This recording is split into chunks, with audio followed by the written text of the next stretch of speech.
चलिए बच्चे लोग, आज हम लोग एक मस्त डिस्कशन करते हैं। मेरे हाथ में आज एक पेपर है। एक बच्चा है जो सीए फाउंडेशन एग्जाम दिया था दिसंबर 2022 में, और इंस्टीट्यूट ने चेक करके उसको 100 में से 88.5 दिया, मतलब 89। तो मतलब परफॉर्मेंस अच्छा ही बच्चे का, ये अपना ही बच्चा है। क्या नाम है, क्या है, कुछ वो सब तुमको नहीं जानना है, बट पेपर से कुछ सीखने का होता है। वो सीख लेते हैं क्या क्या करने से मार्क्स इंस्टीट्यूट देता है या क्या क्या नहीं करने से। तो थोड़ा सा देख लिया जाए। देख, पहला पन्ना कुछ ऐसा आता है आपके पास। इसमें देख रहे हैं बच्चा टिक मार्क लगाया है। आप लोग हमेशा है ना, ये भूल जाते हैं सारे बच्चे। तो मैं बता रहा हूं, ये टिक मार्क लगाना पड़ता है कौन सा क्वेश्चन आपने अटेम्प्ट किया है। आपका 6 क्वेश्चन आता है ना जैसे करने के लिए, तो जैसे कि फर्स्ट क्वेश्चन अटेम्प्ट कर लिया तो उसमें टिक मार्क लगाना पड़ता है। तो 6 में से कौन सा अटेम्प्ट किया, आपको यहाँ टिक मार्क जरूर लगाना है। बहुत बार बच्चे लोग भूल जाते हैं, पर मैं रिक्वेस्ट करता हूं कि प्लीज ऐसा भूले नहीं। आप लोग जरूर टिक मार्क लगा के हैं कि कौन सा क्वेश्चन नंबर अटेम्प्ट किया, 1 2 3। जैसे बच्चा 1 से लेके 6 में से 5 को छोड़ दिया था, ऑप्शन रहता है एक तो 5 छोड़ दिया था, बाकी किया, तो वो बाकी उसको टिक नहीं लगाया 5 को। अब आगे देखो, पेपर में सीखने वाला क्या क्या बात है। अब ये सब लिखा हुआ रहता है, वो सब बाद में पढ़ेंगे। देखो, ये बच्चा पहला क्वेश्चन अटेम्प्ट किया है 3A, ये बिल्स ऑफ एक्सचेंज का। तो जो 3A का क्वेश्चन है, ये बिल्स ऑफ एक्सचेंज का क्वेश्चन था। मैं आपको कुछ दिखाना चाहता हूं। पहले क्वेश्चन पेपर के साथ आपको टैली करवा के देना चाहता हूं, ये बच्चे ने क्या क्या किया है उसका हिसाब किताब। देखो, ये जो क्वेश्चन नंबर 3A था ना, देखो 3A जो है ये बिल्स ऑफ एक्सचेंज का क्वेश्चन है, और ये कितने मार्क्स का क्वेश्चन है, देखो यहां पर 15 मार्क्स का। ठीक है ना। अब इधर आइए, एक मस्त चीज देखिए। ये बच्चे ने क्या किया है, देखो बीच में लाइन टर्न के सम को सॉल्व कर दिया। ये मेरा स्टाइल है। आप लोग अगर जो लोग मेरे साथ किए हुए हो, मैं बोलता हूँ यार 2 अलग अलग पेज में बनाने का जरूरत नहीं, उससे बहुत टाइम भी जाता है। बीच में लाइन टानो, फट से बना दो। पहला पॉइंट बोलता हूं, देखो उसने यही किया है। कहीं पर काटा है क्या? कुछ नहीं काटा। देखो मैं आपको बताता हूं सर, ये सब ट्रिक है कि एग्जाम में टाइम वेस्ट नहीं करना होता है भर भर के वो सब बना के। सर देखो, इसको देखो, टोटल 7 एक जगह मिल गया, 8 एक जगह मिल गया। टोटल इस बच्चे को कितना मार्क्स मिल गया? 15 में से 15 मिल गया। कोई मार्क्स काटा है क्या? तो जो लोग के मन में शक था कि बीच में लाइन, जब मैं क्लास में आप लोग कराता हूँ, भैया लाइन टान के ऐसे करते, मैं तो कर लो। बहुत सारे बोलते हैं हाँ बाहर में तो सर लोग, दूसरे सर जो बोले, मेरा दोस्त पढ़ता है उनके यहाँ पर, ऐसे करने से मार्क्स कट जाएगा। कटा क्या? नहीं कटा। देखो प्रूव करके दिखा दिया। दूसरा, मैं हमेशा बोलता हूं कि आप लोग नरेशन, वो आधा किलोमीटर वाला नरेशन मत लिखा करो, छोटा छोटा नरेशन लिखा करो, मार्क्स मिल जाएगा। देखो ये बच्चा एकदम छोटा छोटा, जैसे मैं क्लास में आपको नरेशन लिखवाता हूं, देखो वैसे ही छोटा छोटा करके नरेशन लिखा है। और इसको देखो फुल मार्क्स मिला है कि नहीं मिला है? 15 में 15 मिला है ना? मिल गया। मजा का बात, जब मैं बिल्स ऑफ एक्सचेंज चैप्टर करता हूं, तो वो जो म्यूचुअल एकोमोडेशन वाला आता है, उसमें मैं एक वर्किंग कराता हूं। ये वाला याद है जो लोग मेरे से किए हो? और मैं बोलता हूं इस वर्किंग का हमेशा मार्क्स रहता है। देखो इसको मार्क्स मिला है कि नहीं मिला है, इस वर्किंग का स्टेप 2 का, इसको पूरा मार्क्स मिला है, इसमें मार्क्स रहता है। और अगर आप ये वर्किंग करके नहीं दिखाते, 99% लोग नहीं दिखाते हैं, तो आपको भी नहीं मिलेगा। तो ये जो अपने लोग फंड शेयरिंग रेशियो में डिवाइड करते हैं, उसका वर्किंग दिखाना पड़ता है। सेकंड बिल वाला, समझ गया ना? हाँ देखो, तो तभी 15 में 15 मिला, नहीं तो 15 नहीं मिलता सर। तो यहां से पॉइंट नंबर 1 सीखने का क्या है, बिल्स वगैरह का में आता है, 2 बुक बनाने बोलेगा तो 2 अलग अलग पेज करके टाइम पेज पलटने में वेस्ट नहीं करना है, टाइम बचाना है। बीच में लाइन टर्नो, धपड़ धपड़ मार दो। और दूसरा, नरेशन लिखना जरूरी है, छोटा छोटा जरूरी है, कोई आधा किलोमीटर पूरा नहीं लिखने का जरूरत है। और तीसरा, वर्किंग जरूरी है कि नहीं है? अगर नहीं होता तो सोचो इसको क्या स्टेप मार्किंग मिलता क्या? यहां पर नहीं मिलता। अब आगे देखो सर, आगे इसने देखो स्टेप मार्किंग पूरा किया। अब देखो पूरा टिक मार्क लगाया, ये लोग चेक किया है स्टेप्स। अगर ये दिख रहा है टिक मार्क, मतलब ये जरूरी था इसको करना। ये नहीं करता ये स्टेप तो इसका मार्क्स कट जाता, तो ये जरूरी था। चलो कोई बात नहीं। अब आगे देखो, ये 3B है। 3B ये बच्चा एवरेज ड्यू डेट का सम किया है। मैं आपको दिखाता हूं क्वेश्चन में 3B जो है कितने मार्क्स का क्वेश्चन था। ये देखो 3A तो हो गया सर, 2 पार्ट था, देखो हो गया 3A। अब मेरा 3B देखो, 3B 5 नंबर का क्वेश्चन, 2 में से 1 करना था कोई, तो इसने ये एडीडी वाला 5 नंबर का किया है। अब इस बच्चे को मिला कितना पहले देख लेते हैं। तो ये जैसे कर रहा है हम लोग भी ऐसे सॉल्व कर सकते हैं फिर। तो देखो इसको 5 में से ज्यादा तो नहीं मिला है, कितना नंबर मिला देखो 3B में? 5 में से 5 मिला है। अब देखो आंसरिंग का पैटर्न देखो, मैं जो क्लास में कराता हूं प्रेजेंटेशन, क्यों करा तो समझ में, देखो हर एक स्टेप चेक हुआ है। यहां पर याद करो, मैं नंबर ऑफ डेज हमेशा बोलता था ठीक से दिखाओ, दिखाया। मैं हमेशा बोलता हूं फॉर्मूला लिखा करो, देखो फॉर्मूला लिखा है, देखो 2 टिक मार्क है, तुम समझ रहे हैं। फॉर्मूला का मार्क्स होता है, फॉर्मूला दिखाना जरूरी है, डायरेक्ट आंसर लिखोगे तो मार्क्स नहीं मिलेगा इसका। अच्छा आगे देखो सर, आगे और समझा के देखो पूरा calculation step by step. Interest calculate करना होता है उसमें, एवरेज ड्यू डेट से लेके पेमेंट डेट तक का वो करके दिखाया है, देखो पूरा मार्क्स मिला है। और सबसे बड़ा बात मजेदार, जब भी बिल्स वाला आता है, बिल्स, मैं बोलता हूं ड्यू डेट का याद करो, मैं हमेशा वर्किंग दिखाता था। अब बहुत सारे बच्चे लोग क्या बोलते हैं, भैया भैया वर्किंग क्या करेंगे, मन में कर लेंगे हो जाएगा। आप देखो यहां पर ये टिक मार्क लगाया है इस वर्किंग के लिए, मतलब ये वर्किंग भी आपको दिखाना चाहिए, तब जाके पूरा मार्क्स मिलेगा, नहीं तो कम हो जाता मार्क्स। कुछ समझ में आ गया होगा मैं कहां इशारा कर रहा हूं, ठीक है सर। अब बच्चे दोष देते हैं, भैया करते नहीं है पूरा प्रेजेंटेशन, दोष देते हैं इंस्टीट्यूट को। देखो उस बच्चे को ये जो 20 नंबर का क्वेश्चन, इसमें कितना मिला, पूरा 20 मिला, तो नंबर मिलता नहीं है, नंबर मिलता है, प्रेजेंटेशन सही होना चाहिए सर, नंबर पूरा दिया जाएगा।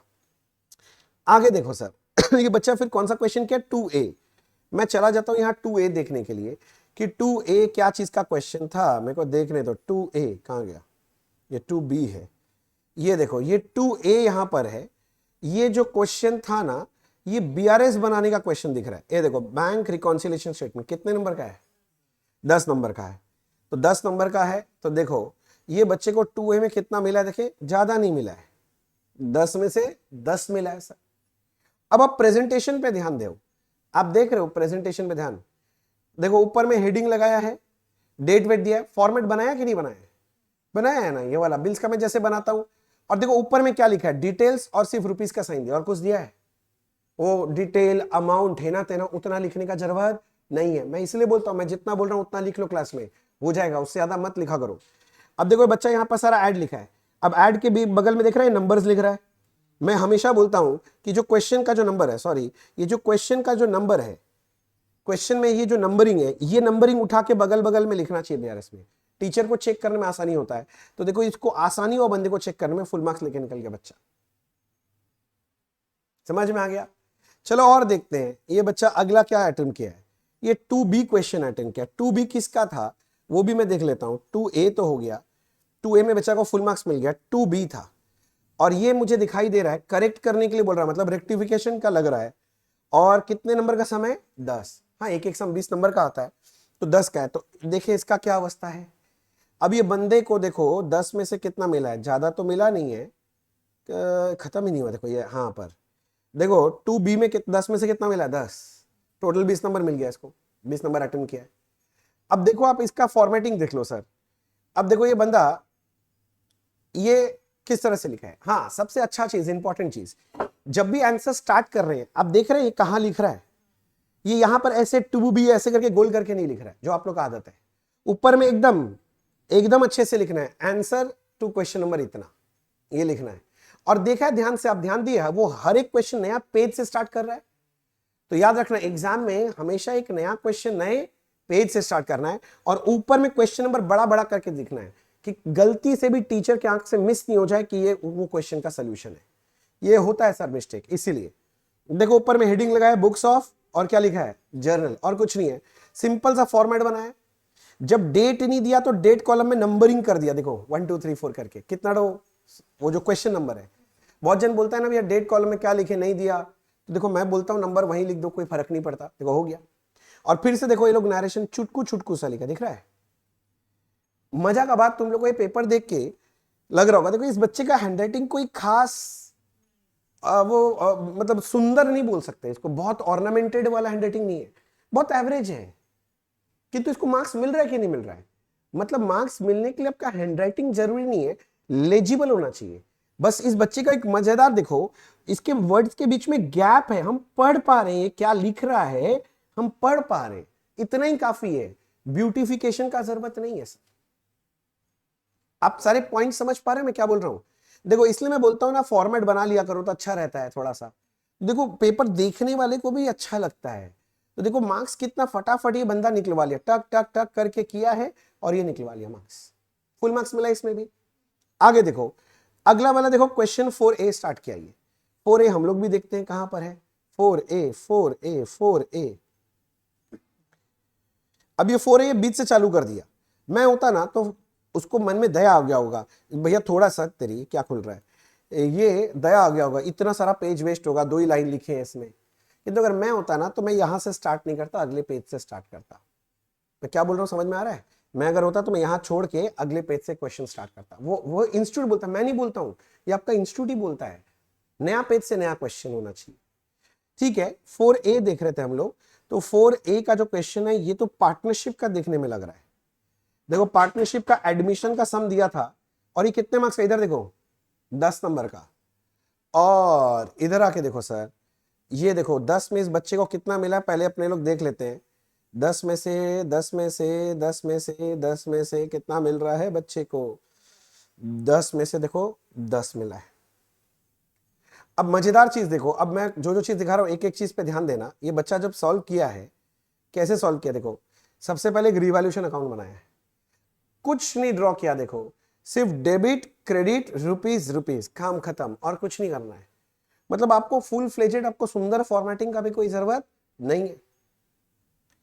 अब मजा का बात और एक चीज, आप लोग मेरे को टोकते हो जब मैं अकाउंट लिखता हूं बगल में, और कभी कभी अकाउंट नहीं लिखता हूं, टोकते हो।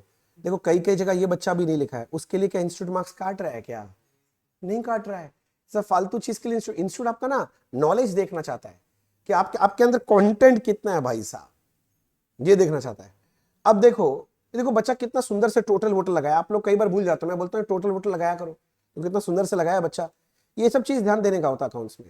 देखो पार्टनर्स कैपिटल अकाउंट बंदा बनाया है, अब इसमें कोई डेट का कॉलम ही नहीं बनाया कि कहीं डेट का कॉलम नहीं, तो उसके लिए रोने का जरूरत ही नहीं है। बनाओ जितना पार्टनर, 3 कॉलम बनाया, धप धप धप मार के निकल गया। मजा का बात देख रहे हो, स्टेप का मार्किंग मिल रहा है 4A स्टेप 2, मतलब हर स्टेप का मार्किंग है। देखो स्टेप वाइज मार्किंग मिल रहा है, मतलब अगर एक भी स्टेप आपने सही किया तो स्टेप का मार्क्स मिलता है, जो स्टेप गलत करोगे उसका मार्क्स नहीं है। देखो बैलेंस शीट के लिए 4 नंबर दिया है, ये डिवीजन समझो, इंस्टीट्यूट स्टेप वाइज मार्किंग देता है। और मजा का बात, सबसे मजा का बात, मेरे से बच्चे पूछते हैं हमेशा, भैया जो बैलेंस शीट है, हम बोला हाँ, उसके अंदर क्या सीक्वेंस फॉलो करना पड़ता है? इसके बाद यही लिखते हैं, ये बात जिसको मार्शलिंग ऑफ बैलेंस शीट बोलते हैं हम लोग। क्या ये बच्चे ने मार्शलिंग पूरा ठीक फॉलो किया है क्या? थोड़ा ऊपर नीचे है, देखो कोशिश किया है, पर देखो स्टॉक के बाद बिल्स है, उसके बाद डेटर है, नियम से तो पहले ये होना चाहिए था। तो इंस्टीट्यूट ये सब फालतू चीज के लिए नहीं काटता है, जो जो आइटम होना चाहिए वो आइटम है, मोटा मोटी सजाया हुआ है, टोटल मैच हो गया, काम खत्म, इंस्टीट्यूट मार्क्स दे दिया आपको। तो अंदर का आइटम क्या होता है ना, जो मार्शलिंग में अगर थोड़ा बड़ा ऊपर नीचे होता है तो उसके लिए नहीं काटता है, वो चेक करने वाला जानता है कि टाइम कम है बंदे के पास, सजाने का टाइम नहीं है, नॉलेज दिखा ले उतना ही काम है। मेरा बात समझ में आ रहा है? तो नॉलेज दिखाओ, क्या क्या चीज आना चाहिए वो दिखा दिया, काम खत्म हो गया। अब देखो आगे देखते हैं और बच्चा आगे क्या किया है। अब देखो इधर वर्किंग, बहुत सारे लोग, तुम लोग हमसे हमेशा पूछते हो भैया वर्किंग करना जरूरी क्या, वर्किंग करना जरूरी है क्या? वर्किंग नोट 1 किया, पूरा चेक हुआ है क्या? Working note 2 goodwill adjustment table, मैं हमेशा गुडविल का एडजस्टमेंट टेबल बनवाता हूं, बाकी लोग करते हैं वो रेशियो वेशियो का। देखो टेबल भी एक्सेप्टेड है, फुल मार्क्स मिला है ना बच्चे को क्वेश्चन में, मतलब ये टेबल भी एक्सेप्ट है। बहुत सारे बच्चे बोलते हैं कि दूसरे टीचर कराए थे ना, वो गेनिंग सैक्रिफाइसिंग रेशियो लेके ऐसे ऐसे सिखाए थे, आपका मेथड में कैसे होगा? मार्क्स देगा क्या इंस्टीट्यूट? लो इंस्टीट्यूट ने मार्क्स दे दिया, मैं प्रूव करके दिखा रहा हूं सर। वो गेनिंग सैक्रिफाइसिंग इतना लंबा तरीका करने नहीं जाऊंगा, मेरा शॉर्टकट तरीका लगाओ, पूरा मार्क्स मिल रहा है सर। ये वर्किंग का मार्क्स है सर, समझ में आ रहा है? वर्किंग चेक हो रहा है, अगर वर्किंग नहीं करेंगे तो ये सब स्टेप का मार्क्स नहीं मिलेगा, स्टेप वाइज मार्किंग है, हर वर्किंग का मार्क्स रहता है। अब आगे देखो, ये बंदा 4B अटेम्प्ट किया, 4B में मैं आपको दिखा देता हूं, एनपीओ का क्वेश्चन था ये, देखो 4A था, ये तो हो गया, मैंने चेक करवा दिया। 4B देख रहे हैं, ये एनपीओ का इनकम एंड एक्सपेंडिचर वगैरह एनपीओ का सम है। अब एनपीओ का ये जो सम है, ये देखो कितने नंबर का है, 10 नंबर का। अब इस बच्चे को कितना मिला एक बार देख लेते हैं भैया, पहले देख लेना कितना मिल रहा है, तब तो भरोसा कर पाएंगे। अब ये बच्चे को देखो स्टेप मार्क्स मिला, 3 मार्क्स मिला, फिर 2 मार्क्स मिला, और करते करते करते ओह 10 में से 10 मिला, इस बार भी फुल मार्क्स मिला है। देखो टोटल फोर्थ क्वेश्चन में 20 मिल गया, मतलब कहीं काटा नहीं कहीं उसका।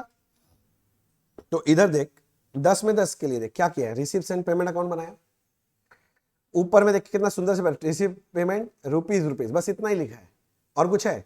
देख मैं हमेशा बोलता हूँ डेबिट क्रेडिट लिखने, दिखाई दे रहा है?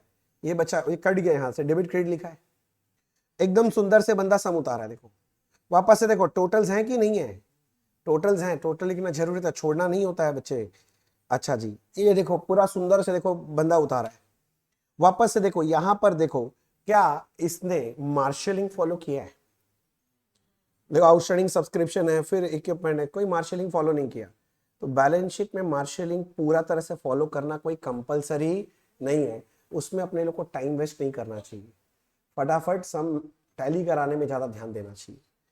अच्छा ठीक है, चलो ये बैलेंस शीट में और क्या दिखाने लायक पॉइंट है, बस इसमें तो और कुछ नहीं। देखो देखो देखो फिर से देखो, वर्किंग नोट बनाया है, देखो चेकिंग हो रहा है क्या, वर्किंग नोट्स चेक कर रहा है क्या बंदा। हाँ, काटने का मौका नहीं देना है, हर वर्किंग नोट चाहिए। आप जितना अच्छा वर्किंग नोट बना के दोगे ना चलेगा। अब हैंडराइटिंग देखो, प्रेजेंटेशन देखो वर्किंग नोट का, जैसे मैं कई बार कर देता हूं, देखो ये बंदा कैसे प्रेजेंटेशन गया, देखो कटा क्या, इंस्टीट्यूट क्या चेक कर रहा है, नॉलेज, नॉलेज चेक कर रहा है, बात समझो, थोड़ा आगे पीछे कैसे भी करके लिखो, पर अगर लिखा है तो समझना है प्रोफेशनल एग्जाम है भैया, बीकॉम थोड़ी ना है, समझ गया। देखो यहां इसको पूरा मिल गया। अब अगला क्वेश्चन इसने 6A अटेम्प्ट किया है। 6A किसका था, इसमें इस बच्चे का कुछ कटा था मुझे याद है, देखता हूं, इसने यहां कांड कर दिया था। चलो चलो चलो, कितना है 6A, देखते हैं, ये भी समझते हैं कि गलती किया तो क्या किया, उसको भी तो समझना पड़ेगा। देखो 6A का जो क्वेश्चन है ना, ये अपना शेयर, इशू ऑफ शेयर नहीं है, इशू फॉर फ्यूचर वाला, उससे क्वेश्चन था। अब इधर देखो, इसने जो एंट्री किया, देखो वैसे देखो नया पेज से चालू किया है, ये देखो सुंदर से एंट्री लिखा है, नरेशन देखो आधा किलोमीटर वाला है क्या, छोटा छोटा नरेशन है। बहुत सारे बच्चे मुझे टोकते हैं, भैया हम लोग को तो बचपन में ऐसे सिखाया गया था, या वो टीचर तो इतना लंबा लंबा नरेशन लिखाते हैं। देखो ये बच्चा छोटा छोटा ही नरेशन लिखा है, कोई दिक्कत का बात नहीं है। इसका मार्क्स कटा कहाँ है, एक एंट्री गलती कर दिया था, ये एंट्री क्या, कैलकुलेशन मिस्टेक है। देखो एकदम सुंदर से चल रहा है इसका सारा चीज, ये मेरा सिस्टम से कराया हुआ है सारा, बस ये ना ये अमाउंट गलत कैलकुलेट कर दिया था। एक्चुअली इसने ये गलती क्या किया था, यहां पर 10,000 शेयर इशू हुआ था, 10,000 शेयर का प्रॉफिट लेना था, इसने गलती से ना 5,000 शेयर का प्रॉफिट निकाल दिया।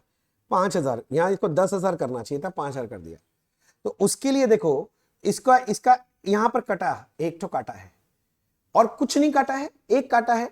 टोटल कितने मार्क्स का क्वेश्चन था, हाँ कितने मार्क्स का क्वेश्चन था, देखो 6A यहां पर कितने मार्क्स का था, 15 मार्क्स का।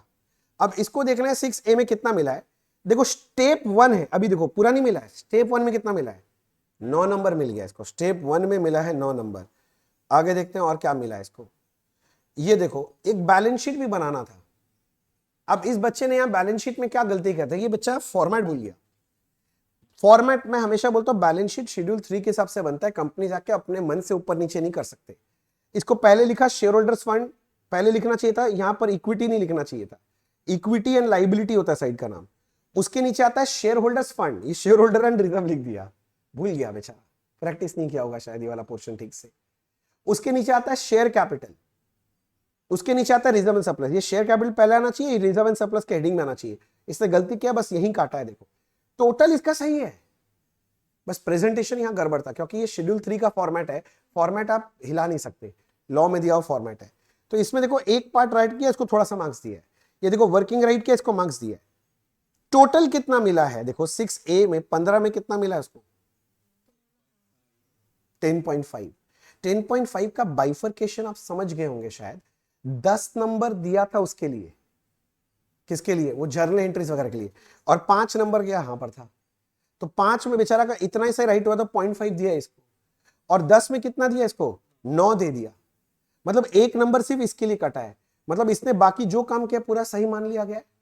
तो देखो और कोई चीज के लिए नहीं, देखो ये वर्किंग किया है, वर्किंग चेक हो रहा है, टीचर टिक मार्क लगा रहा है बार बार। बिना वर्किंग के नहीं चलता बच्चे, जो लोग बिना वर्किंग करके आते हैं इसीलिए मार्क्स कट जाता है सर। अब देखो 6B है, मैं आपको 6B भी दिखा देता हूं इसका, ये 6B में क्या किया है। ये देखो 6B का जो क्वेश्चन है ना, वो छोटा सा कोई 5 नंबर का थ्योरेटिकल क्वेश्चन पूछा गया इनसे, एक ही क्वेश्चन को 2 बार यहां टाइप कर दिया लोग, छोड़ो। तो भैया 6B में देखो इसने कुछ एक्सप्लेन किया, कुछ सही कुछ गलत भी लिख दिया बेचारा। तो देखो 6 जो B है उसको मार्क्स मिला है कि नहीं मिला है, देखो दे दिया, 2 नंबर दिया है। अब आप इस बच्चे का अच्छा बात क्या है ना, देखो पॉइंट वाइज लिखा है, तो जब भी थ्योरी लिखते हैं ना बच्चे, अपने को ना पॉइंट वाइज लिखना चाहिए, बीकॉम नहीं है। यहां पर कंटेंट दिखा जाता है कि कंटेंट आपके पास है कि नहीं है। 4 पन्ना भर के लिखोगे उससे कोई मतलब नहीं है। 2 लाइन में उस बात को समझा तो पूरा मार्क्स लेके चले जाओ। बात समझ में आया? अब ये बच्चा, इसका बहुत अच्छा चीज है, ये अपना मेन पॉइंट को देखो हाईलाइट कैसे करता है। अंडरलाइन कर दिया पेंसिल से। भाई पेन और ब्लैक पेन से लिखने का अलाउड है और पेंसिल अलाउड है, तो बंदा क्या किया, जो इंपॉर्टेंट पॉइंट होता है, दूसरा कलर तो यूज नहीं कर सकता, हाइलाइटर यूज नहीं कर सकता, तो ये पेंसिल से अंडरलाइन कर दिया। तो आप अपने मेन पॉइंट्स को थ्योरी वगैरह में ना ऐसे अंडरलाइन कर सकते हो पेंसिल वगैरह से या पेन से। तो थोड़ा क्या होता है ना, टीचर थोड़ा ध्यान से देखता है उस जगह, अच्छा ये अंडरलाइन किया मतलब बताना चाह रहा है, देखिए इधर। थोड़ा खराब बात नहीं, कर भी सकते हो नहीं भी कर सकते हो, बट अगर आप करना चाहो तो थोड़ा सा हाईलाइट कर सकते हो, उसमें दिक्कत नहीं है। अब 1 का ए था, देखो ट्रू एंड फॉल्स, देखो ट्रू फॉल्स लिख रहा है, साथ में रीजन दे रहा है, तब जाके इसको 2 नंबर मिला है। बिना रीजन के नंबर नहीं मिलेगा, आपको रीजन देना पड़ेगा। ट्रू एंड फॉल्स जो आते हैं उसमें आपको रीजन देना पड़ेगा बच्चे, समझ में आ रहा है? देखो ट्रू एंड, उसका कुछ गलती भी हुआ, यहां पर बेचारा कुछ गलती वलती कर दिया, पर जहां जहां 2 दिया है, देखो इसको क्या मिला है, यहां पर वो दिया है, रीजन दिया है। देखो यहां पर देखो 2 नंबर मिल रहा है, रीजन दिया बंदा, दिखाई दे रहा है आपको? ये रीजन देना जरूरी है सर, ठीक है? देखो ये थ्योरी लिखा है, ये थ्योरी में कुछ था 1B का थ्योरी, अब इसको पूरा मार्क्स नहीं मिला है। यहाँ पर 1B का कितना था देखें तो, पूरा मार्क्स मिला है क्या इसको? मेरे को तो लग रहा है पूरा मार्क्स नहीं मिला, क्योंकि इसने थोड़ा सा कम लिखा है मेरे हिसाब से। देखते हैं 1B क्या था। Where is the question paper का 1B? इतना बड़ा क्वेश्चन पेपर आता है सर? हाँ ये देखो, हाँ इधर देखो, इधर देखो 1B, सुन सुन 2 बार लिखा है। देखो कितने नंबर का क्वेश्चन है? 4 नंबर का, डिफरेंशिएट था, और देखो इसने कैसे लिखा है। अब इसको ठीक से याद नहीं था, किंतु देखो डिफरेंशिएट था तो सुंदर से चार्ट बना के पॉइंट वाइज लिखना चाहिए था, अब इसने पैराग्राफ में लिख दिया। तो ऐसा नहीं इंस्टीट्यूट ने काट दिया, इसने जो जो पॉइंट सही लिखा है, देखो यहां टिक मार्क लगाया, पढ़ा है बंदा कि यहां सही लिखा है, यहां सही लिखा है, यहां टिक मार्क लगाया, फिर जाके 2 नंबर दिया है, और हर टिक मार्क का वो आधा नंबर दिया है। ध्यान से समझो, 1 2 3 4, कितना टिक मार्क आया? 4, 0.5 इंटू 4, इसको मिला 2 नंबर। और कुछ है क्या देख लेते हैं। हाँ देखो ये कितना सुंदर से एक तो मशीनरी अकाउंट बनाया 1C का। अब 1C कितने मार्क्स का था एक बार देख लेते हैं। 1/6 डेप्रिसिएशन कितने मार्क्स का था? 4 नंबर का। अब ये बच्चा कैसे किया देखो, बनाया देखो पूरा, देखो एकदम सही किया। 4 में कितना मिला है? 4। मजा का बात सुनो, डेप्रिसिएशन में मैं जब डेप्रिसिएशन निकालता हूं, मैं बोला था डेप्रिसिएशन निकालने के लिए बाहर वर्किंग करने का जरूरत नहीं है, यहीं पर दिखा दिया करो। देखो ये बच्चा वहीं दिखाया कि नहीं दिखाया है? ये देखो वहीं पर दिखाया है सर। ये जो सेल होता है, सेल ऑफ एसेट, उसके लिए मैं बोलता हूं वर्किंग करो। देखो बंदा वर्किंग किया, वर्किंग नोट नंबर मेंशन किया है, ये सेल में प्रॉफिट लॉस ऑन सेल निकालने के लिए देखो ये वाला वर्किंग नोट किया है, और देखो ये चेक हुआ है, इसका मार्क्स मिला है, तब जाके इसको पूरा मार्क्स मिला 4 नंबर। तो इसीलिए डेप्रिसिएशन के अंदर तुम जो सिंपल डेप्रिसिएशन होता है ना, वो यहाँ यहीं पर ब्रैकेट में दिखा दिया करो। सिर्फ प्रॉफिट और लॉस ऑन सेल निकालने का जो वर्किंग है ना, वो बाहर दिखा दो, तो अपना काम हो जाता है और कुछ जरूरत ही नहीं पड़ेगा, पूरा 4 नंबर मिल गया। और क्या है इसका, देखो देखो वर्किंग किया है, देखो पूरा मार्क्स तभी मिला है ना। अगर ये वर्किंग नहीं करता ना, 1 नंबर कट जाता, 3 नंबर मिलता है इसको। वर्किंग का नंबर है, प्रूव हो रहा है, देखो तभी फुल मार्क्स मिल रहा, नहीं तो फुल मार्क्स नहीं मिल जाता इसको। समझ में आया? बस इसके बाद इसका पेपर खत्म हो गया। अब इस बच्चे को ज्यादा नहीं मिला था, 88.5 मतलब 89 मार्क्स मिला है, और वो थोड़ा मोड़ा जो खोया है वो थोड़ा सा सिली मिस्टेक की वजह से खोया है ये बच्चा, और कुछ नहीं। पर मैं उम्मीद करता हूं कि आपको ये पेपर देख के आपके ज्ञान के चक्षु खुल गए होंगे, आपको समझ में आ गया होगा कैसे प्रेजेंटेशन करना है। तो सारे बच्चों को ऐसे करना है, और जो बच्चे मेरे से क्लास लेते हैं वो आप देख के समझ ही गए होंगे कि मैं जो प्रेजेंटेशन करा रहा हूँ वो एक्सेप्टेड प्रेजेंटेशन है। कई बार आपके मन में होता है कि भैया इतना वर्किंग क्यों करा देते हैं, क्यों कराते हैं समझो। कई बार मैं फॉर्मेट पे स्ट्रेस देता हूँ, क्यों देते हैं? कई बार मैं फॉर्मेट पे स्ट्रेस नहीं देता हूँ। तो हर चैप्टर का अलग अलग हिसाब किताब है, देख लो यहाँ पर वो प्रूव हो गया है। तो इंस्टीट्यूट किस तरह से मार्क्स देता है आपको आई होप थोड़ा मोड़ा आइडिया लग गया होगा। तो उम्मीद करता हूँ आपको ये हेल्प करेगा, और ये वीडियो मैं शेयर कर रहा हूँ आपके साथ, तो आप लोग भी शेयर करना अपने दोस्तों के साथ, उनको भी थोड़ा आइडिया हो जाए कि किस तरह से पेपर लिखा जाता है ऐसे मार्क्स लाने के लिए। और भी मैं लाऊंगा, और भी कुछ बच्चे हैं जिनका नंबर और अच्छा नंबर आया है, उनका पेपर भी मैं शेयर करूंगा आपके साथ, don't worry. Thank you so much, bye bye.